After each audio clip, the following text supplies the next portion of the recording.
1991 թվական սեպտեմբերի 21 հայերի 99.5%-ը այո ասաց։ Հայաստանի Հանրապետության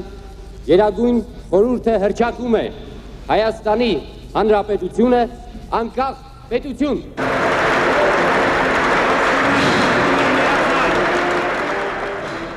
Նրանք անկախություն էին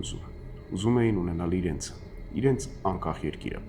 Ընդամենը 2 տարի անց Երևանի 80%-ից ավելին հասարակ սնունդ գնելու հնարավորություն չուներ։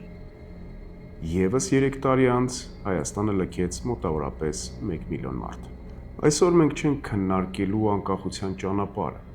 Այսօր մենք քննարկելու ենք այլ հարց. ովքեր մեզ անկախություն խոստացան եւ ինչ գին վճարեցինք մենք դրա համար։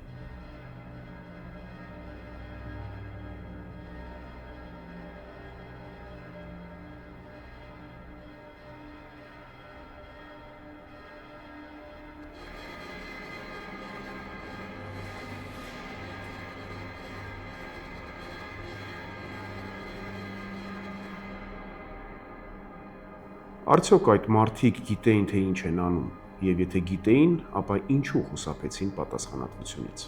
Այսօրվա նիստին չկա ոչ դատավոր, ոչ փաստաբան։ Այսօր դատավորը դու ես, այն սերնդի ժառանգը, որը անպատասխանատու որոշումներ ընդունեց։ Այն սերնդի ժառանգը, որն այդ անպատասխանատու որոշումների պատճառով ստիպված եղավ բարձր գին վճարել։ Այսօր ազգի դատաստանի առաջ ոչ թե մարդիկ են, այլ որոշումներ։ Որոշումներ, որոնք ընդունվեցին ժողովրդի անունից, այն դեպքում, երբ այդ ժողովուրդը այն ժամանակ օպերայի հրապարակում երջանկությունից արտասվում էր։ Եկեք հանուն արդարության վերականգնենք պատմական այդ իրադարձության կոնտեքստը։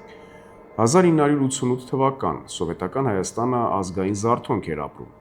Օպերայի եւ այն ժամանակ Լենինի հրապարակում հազարավոր մարդիկ հավաքվեցին։ Հետո մարդկանց թիվը հասավ 100,000-ների։ Բոլորը միաբերան պահանջում էին Արցախ, հետո անկախություն, իսկ հետո երկուսը միանգամից։ Ժողովրդական շարժումն իսկապես անկեղծ էր։ Այդ ժողովրդին առաջնորդում էին մտավորականները, ազգի զայրույթը այլևս հնարավոր չէր կանխել։ Բայց հետագա դեպքերը տարօրինակ ընթացք ստացան։ Ղարաբաղ կոմիտեին եկավ փոխարինելու մեկ ուրիշ Ղարաբաղ կոմիտե, որը առաջնորդ էր ընտրել Մատենադարանի համեստ մի գիտաշխատողի, որովհետև նա ամենախելացին էր կամ համենայն դեպս մյուսներին այդպես էր համոզել։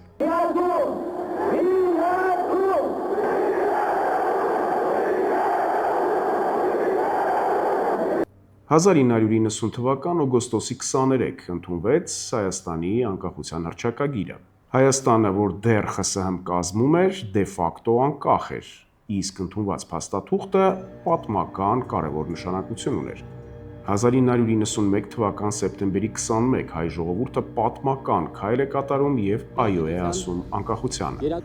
Հիմա հիշենք, թե ինչ էր խոստանում շարժումը։ Մենք դուրս կգանք սովետական լծի տակից եւ ամեն ինչ լավ կլինի։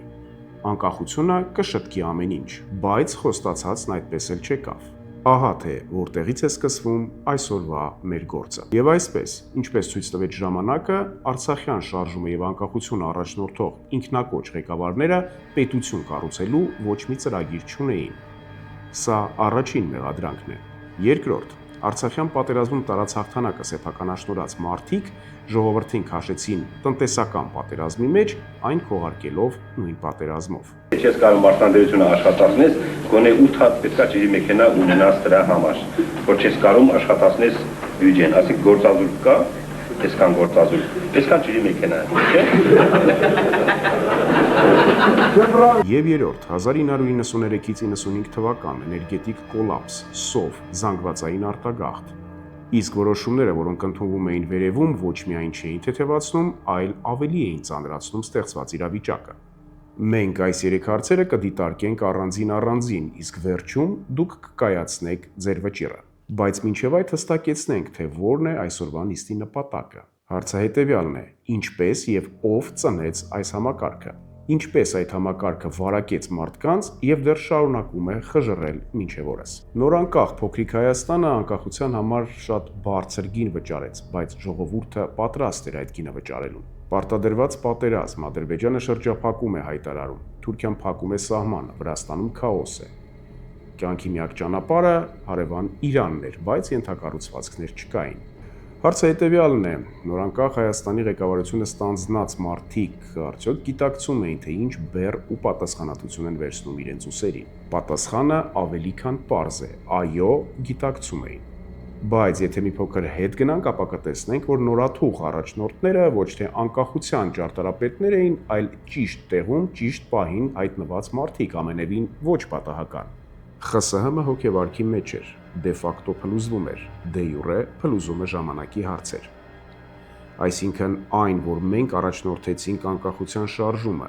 մենք տառապեցինք ԿԳԲ-ի նկուղներում, հանրային ճնշման տակ էլ սովետական համակարգը ազատեց եւ իր ժողովրդի ծոցը վերադարձրեց մեզ։ Կեղծ թեզերը, որոնք նորաթուխ ղեկավարները թանկով վաճառեցին ժողովրդին, ոչ միայն արհեստական էին, այլ նաեւ շատ փխրուն, բայց աշխատեցին,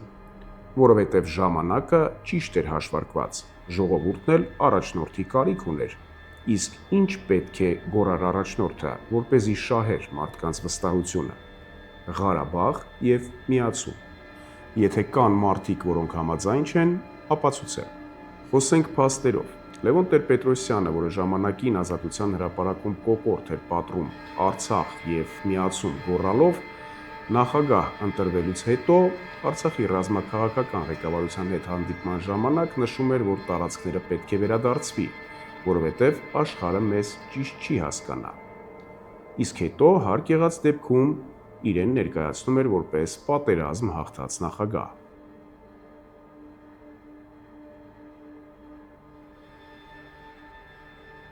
Այսօր ամբողջ աշխարհը սպասում է ձեր պատասխանի։ Ավելին, մենք ձեռք ենք բերում նաև մի կոնկրետ թշնամի։ Դա Թուրքիան չի, դա Ադրբեջանը չի, դա Իրանը չի, դա Ռուսաստանն է։ Եվ եթե այսօր Ղարաբաղը կա, գոյություն ունի ու հաջող պատերազմներ է մղում, դա միայն ու միայն Ռուսաստանի շնորհիվ։ Մեղադրանք երկրորդ։ Հայաստանը պատերազմի մեջ էր արտաքին թշնամու հետ, բայց ներսում տնտեսական կոլապս, էներգետիկ ճգնաժամ եւ զանգվածային արտագաղթ։ Ընդամենը 1 տարի առաջ անկախության այո քվեարկած մարդը, որը ժամանակին Ազատության հրապարակում երջանկությունից արտասվում ու պարում էր, այլևս գործազուրկ էր։ Հետո մնաց առանց վառելիք, եւս 1 տարի անց հավաքեց ճամպրուկները։ Դաժան ձմեռներ, մութ օրեր, երեխաները սովորում էին մոմի լույսի տակ։ Ժողովուրդը դիմանում էր, որովհետև գիտակցում էր պատասխանատվությունը, ղեկավարությունը հակառակը, հորդորում էր ըմբռնումով մոտենալ եւ ամեն ինչ բացատրում էր պատերազմով։ Միևնույն ժամանակ նորաստեղծ քաղաքական էլիտան ապրում էր ցոփ ու շվայտ կյանքով։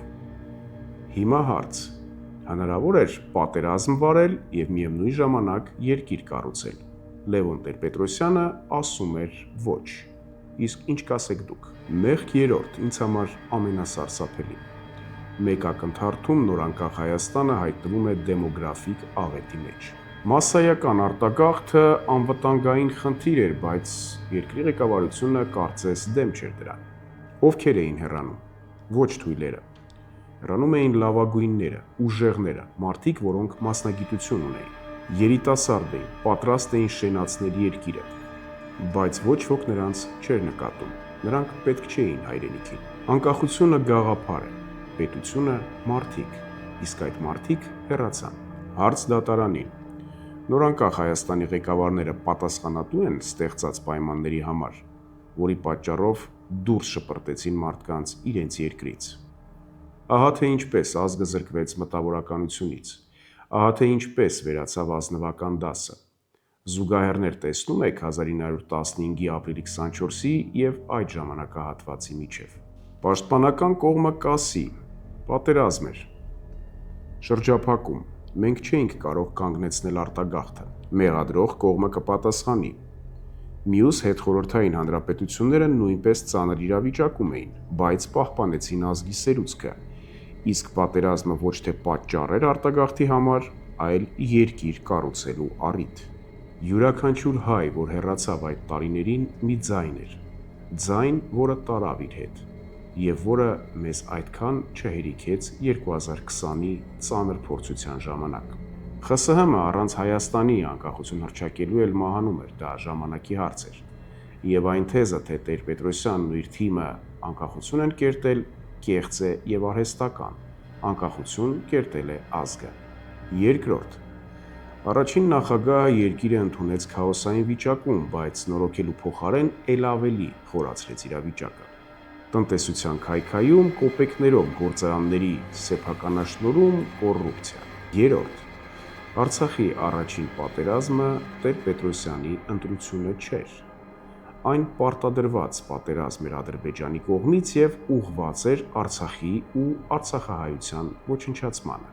Սանձազերծված պատերազմին պատասխանեց հայ ազգը, ոչ թե իշխանություն։ Եվ ամենասարսափելին, հաղթած պատերազմում Հայաստանը եւ Արցախը իրենց առաջնորդների թեթև ձեռքով պարտվեցին հենց 94 թվականի մայիսի 12-ին ստորագրած համաձայնագրով։ Հետո դաշտ նետվեց Արցախի անկախության կեղծ թեզը, պայքարը շեղելով իրական ուղուց։ Իսկ ով քաղաքական դաշտ բերեց Ռոբերտ Քոչարյանին եւ Սերժ Սարգսյանին։ Թե ինչու բերեցի Սերժ Սարգսյանին, ինչու բերեցի Քոչարյանին։ Բացատրեմ։ Սերժ Սարգսյանին ես բերել եմ ոչ թե Ղարաբաղից, այլ Մոսկվայից։ Սերժ Սարգսյանը Ղարաբաղից աքսորված էր։ Նա ուներ խնդիրներ, ուներ լուրջ վեճեր, որքան էլ հիմա այլ բան ասեն, բայց այդպես էր։ Նա արդեն 1 տարի ապրում էր Մոսկվայում, օգտակար գործերանում, այնտեղ բանակի մատակարարման գործով շատ լավ համագործակցում էր եւ Վազգեն Սարգսյանի հետ, եւ Ղարաբաղի իշխանությունների ոմանց հետ։ Ռոբերտ Քոչարյանի հարցը։ Հայաստանում ստեղծվել էր մի իրավիճակ, ես անկեղծորեն պիտի խոստովանեմ, 96 թվականի այդ աղմկոտ ընտրություններից հետո, երբ իշխանության նկատմամբ վստահության զգալի պակաս կար։ Հասարակական մթնոլորտն այնպիսին էր, որ ում էլ նշանակեի Հայաստանի ներսից վարչապետ, առավել ևս եթե հանկարծ Աստված մի արասցե շեի բանդիտներից մեկին նշանակեի։ Ասում մի նոր պայթյուն էր լինելու մեր երկրում։ Ռոբերտ Քոչարյանի նշանակեց, ոչ մի դժգոհություն չի եղել։ Հայաստանում չի եղել մի մարդ, որը հավանություն տված չլիներ այս նշանակմանը։ Եղել է, ասում եմ, ընդամենը 2 արձագանք։ Վազգեն Մանուկյանն էր, որը պես 1 տողով ասել էր, ես գտնում եմ, որ սխալ է Ղարաբաղի նախագահին բերել Հայաստան, որովհետև դա հետագայում կարող խնդիրներ առաջացնել Ղարաբաղի եւ Հայաստանի հարաբերություններում, եւ ճիշտ էր։ Հեռանկարում նա ճիշտ էր, ճիշտ դուրս եկավ։ Եվ երկրորդը մի Ալեքսանդր Աղամալյան կար, հիմա էլ կա երևի ներողություն։